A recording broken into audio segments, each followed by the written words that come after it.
Prophet Eloho made it a point to be the first to arrive at church each morning.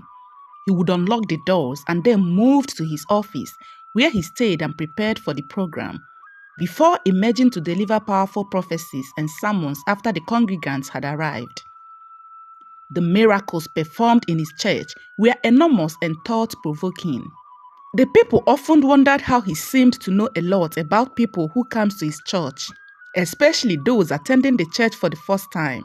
They tagged the church, "It Happens Live," because of the kind of prophecies and miracles that had been heard and performed there.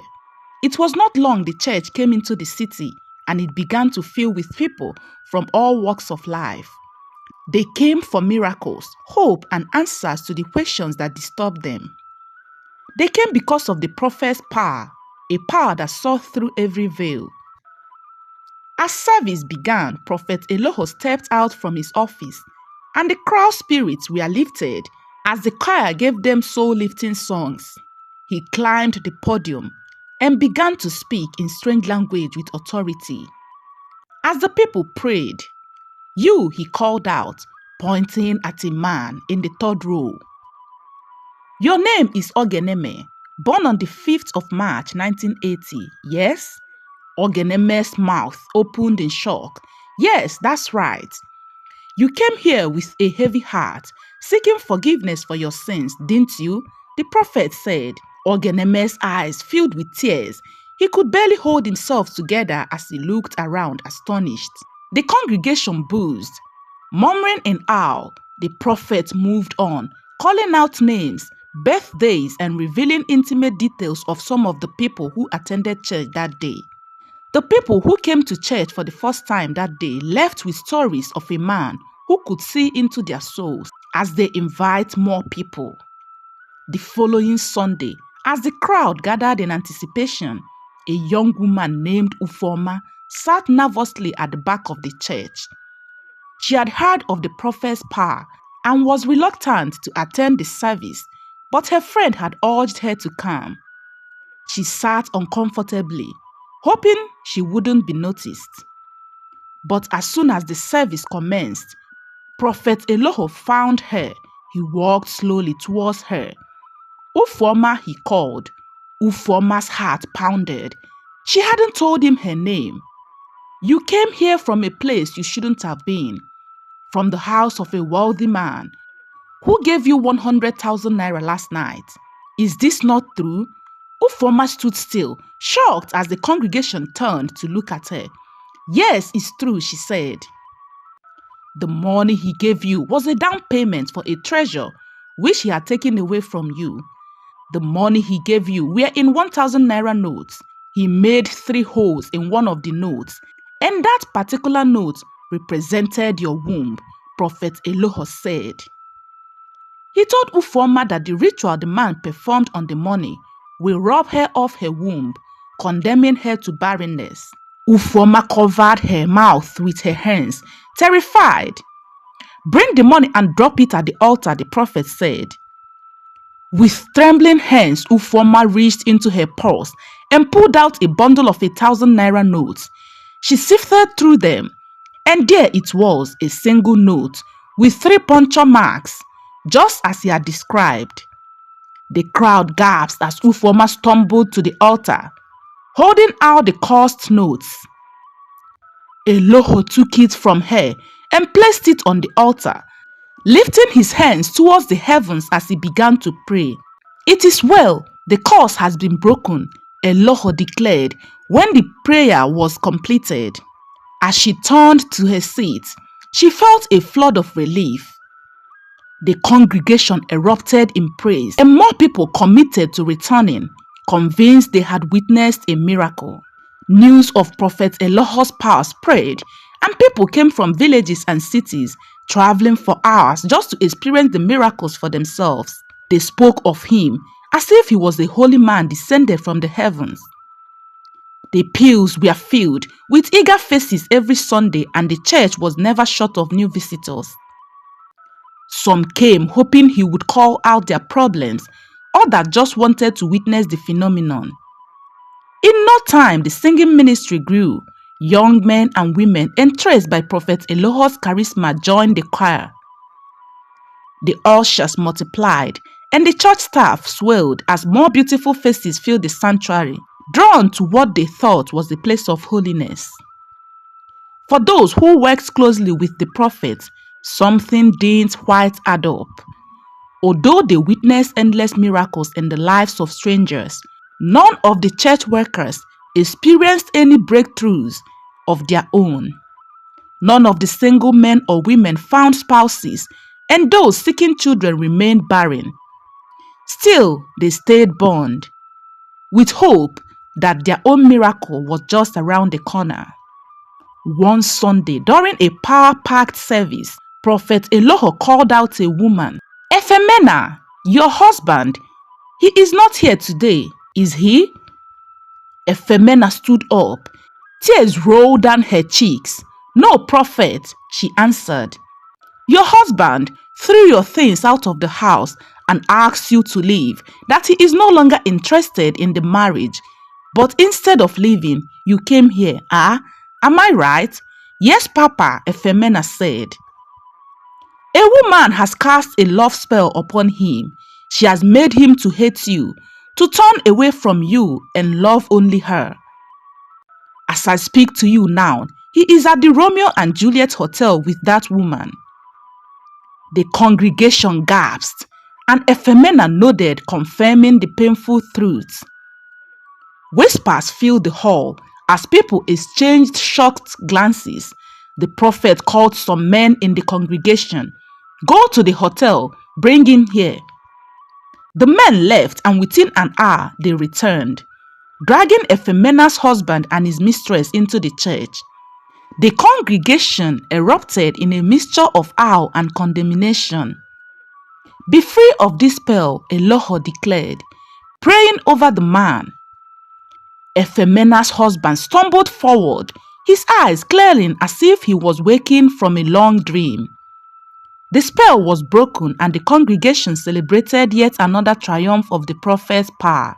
Apart from Prophet Eloho's extraordinary gift of healing the sick and restoring hope to the hopeless, there was another reason people flocked his church: the Suya nights. Every last Friday of the month, Prophet Eloho would transform the vigil into a night of merriment. 2 cows would be slaughtered and made into suya. This art of his enticed the people's senses and drew them to the church. The prophet believed that fellowship and communal bonding were essential for the growth of the church. The miracles that occurred on suya nights were always more, and so members and visitors alike looked forward to suya nights all month.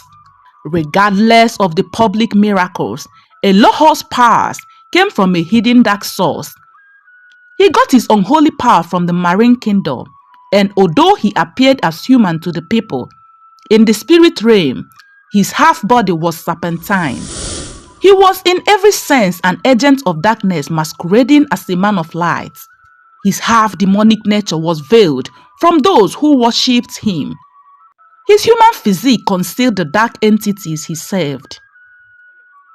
He arrived church early every day, and while people thought he was praying and preparing his sermon, he was in the office, in his trance, summoning each member's spirit into his office and getting their secrets, weaknesses, and fears, which he used in line with the revelation from the marine spirits for his prophecies. This ritual was both a source of power and trap. Each soul he revealed bound him more tightly to his masters, feeding their hunger as well as his own. As long as he could continue to perform these miracles, his congregation remained loyal, oblivious of the true cause of their prophet's power. The power in Prophet Eloho's miracles drew people from all walks of life.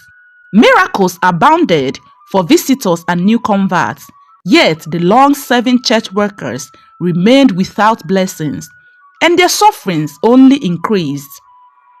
Their friends and families noticed the pattern, but each time they tried to bring it up, the workers dismissed it as a test of their faith.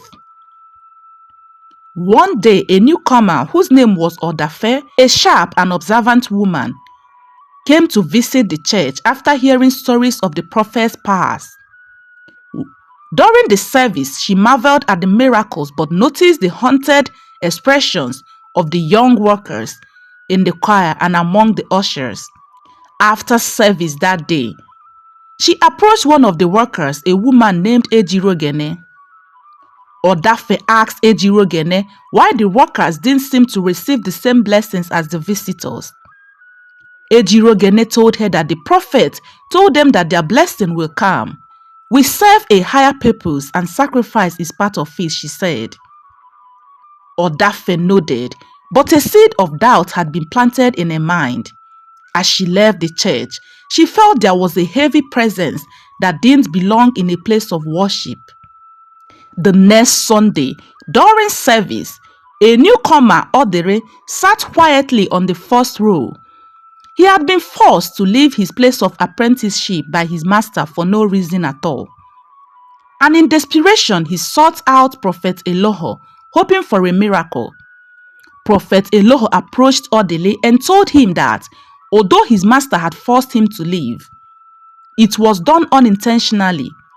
He explained that a force from Odele's lineage, which had vowed not to see him prosper, had turned his master against him. Prophet Eloho prayed for Odele and assured him that his master would call and settle him rightly, and it happened exactly as he said. The intensity of Eloho's miracles grew over time. The more people arrived each Sunday, the more the service was filled with miraculous displays. Church workers became isolated, shunning friends and family as though a strange spell kept them bound to the church. The longer they served, the weaker and more tired they grew. Some even began to look ill. One Sunday, an elderly woman in the congregation took note of how Eloho had singled out workers for their test of faith. She felt he was taking something from them each time he prayed. But when she voiced her concerns, the other congregants dismissed her as envious and deluded. Odafe, the newcomer, also felt the dark energy surrounding the workers and could no longer ignore it. She sensed that the prophet was feeding off their spirits, using their lives as fuel for his power. Her observations confirmed her fears, and she was eager to find out what was wrong with the church. One New Year's Eve, the church was filled to capacity. Everyone eager for the special blessings the prophet promised to pour out before the dawn of a new year. During the service, Eloho saw a woman praying as if her life depended on the prayer. He watched as she prayed with so much aggression and then moved toward her. You have been married for 10 years and yet no child to show for it, he said to the woman. You have been remembered. Thank goodness you are here tonight. Your mother-in-law is the reason for your childlessness. She never wanted her son to marry you, but he insisted. And the first day she saw you, she told you to leave her son alone, but you refused and went ahead and married her son. For that reason, she cursed you. She said over her dead body, will you nurse a child? The woman stood there in disbelief. She could not believe her ears.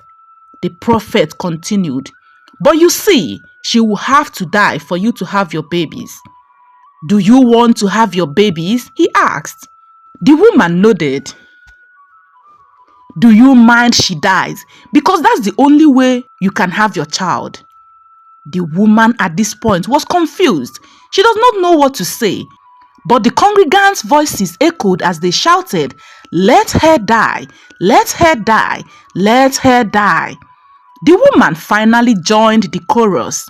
Let her die so I can have my babies if that is the only way. The prophet raised his hands in prayers, holding a bottle of wine, which represented blood. When he finished praying, he brought his hand down and then shattered the bottle of wine on the altar. By the time it was 12 o'clock a.m., the New Year morning, He told the woman to call her husband, who had traveled to the village for the New Year celebration, to know if he would break the news to her. The woman did as she was instructed, and her husband told her that the mother had just passed. The church jumped and buzzed in triumph. It was then that Odafe realized that the church was not the holy sanctuary people thought it was. She thought, yes, the Bible commanded us not to suffer a witch to live, but not this way. Same Bible does not record such a miracle happening this way. She went home that morning, restless as she pondered on what she witnessed at the church. One day, a heavily pregnant woman attended the church, seated near the front line. The prophet said to her, "Come forward, woman. God has blessed you with a special child." The congregation watched in awe as the woman approached. Before he called the woman, he had seen a crown on the head of the fetus and knew immediately that the child was special. When the woman came out, he reached out his hand and placed it over her stomach. Although he seemed to be praying for the child, but he was summoning evil spirits so he could take away the child's glory, just as he had done with so many others. But as he did, a spark of blinding light shot from the woman's belly into his eyes. Suddenly, he cried out. As he staggered backward, clutching his face as though burned. The congregation froze, confused, not knowing what to think. Some turned to the woman, assuming she had done something to harm the prophet. But as the murmurs grew louder, Eloho collapsed to his knees. "My eyes! My head!" he screamed, clutching his skull, as if some invisible force was beating him. He stumbled forward, reaching out blindly, but no one dared touch him. The pregnant woman stepped back, frightened and unharmed. The people tried to make sense of the scene, but the prophet's screams grew louder as he began to confess. "I did it," he cried. "I made pacts with spirits. I used your lives and spirits for my power." His confession terrified the congregation. Those who had once idolized him stood frozen in disbelief as he revealed the dark source of his miracles. His followers, particularly the workers who had sacrificed so much, were horrified beyond words. They felt betrayed. The truth unraveled like a nightmare. He was no prophet of light but a vessel of darkness, feeding off their lives and spirits for his own gain. His screams continued, growing weaker as he staggered away from the pulpit. He pleaded for mercy, but his cries fell on deaf ears. No one dared approach him. Instead, they fled the church in panic. Some scrambled to escape, clutching their shoes and running barefoot, desperate to put distance between themselves and the chaotic scene. And within a short time, the church became empty. Eloho, still pleading for mercy, slowly rose to his feet and stumbled out of the church. The church he had built on fear and manipulation had crumbled, and the people had broken free. Days passed and the church remained abandoned. His followers now spoke against him. The people who hadn't known of his wrongdoings took notice. One fateful evening, he received a knock on his door. It was the officers, armed with warrants and evidence. They took him away and charged him to court. Witnesses testified against him, and he faced the verdict. His downfall was fast and merciless. As an inmate, he spent his days reflecting on his deceitful acts. He cried genuinely for mercy, but it was too late. His chance for redemption has passed. The people who had left his church prayed for forgiveness for their own blindness as they joined other churches after they had carefully observed their practices.